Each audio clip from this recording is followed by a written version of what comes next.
आम्हाला काय उलट जेवढे लोक येतील बरोबर तेवढं चांगलंच आहे ना त्याच्यामध्ये. आम्ही सुप्रियाताईंना शुभेच्छा देतो. अजित पवारांनी शेवटचं ठरवायचं काय करायचं ते. आम्ही उगाच आपलं असं नाही करू शकत ना की कुणाला आपल्याला सल्ला नाही विचारला तरी तो सल्ला द्यायला आपण काय सकाळी 9 वाजता प्रेसवर बोलणारे नाही होत.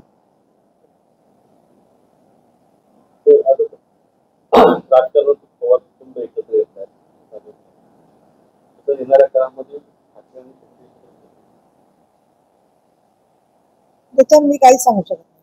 कारण असं आहे की माननीय शिंदे साहेबांनी जो काही निर्णय घेतले ते खूप विचारपूर्वक घेतलेले आहेत. आणि आज शिवसेना आणि ठाकरेजींवर मी काहीच बोलणार नाही. कारण मी साधं एक वाक्य बोलले तरी प्रचंड मोठा न्यूट्रॉन बॉम्ब फुटल्यासारखं धक्का बसतो सगळ्यांना. त्यामुळे मला काही या विषयात बोलायचं नाहीये. आम्ही आहोत तिकडे ठीक आहे.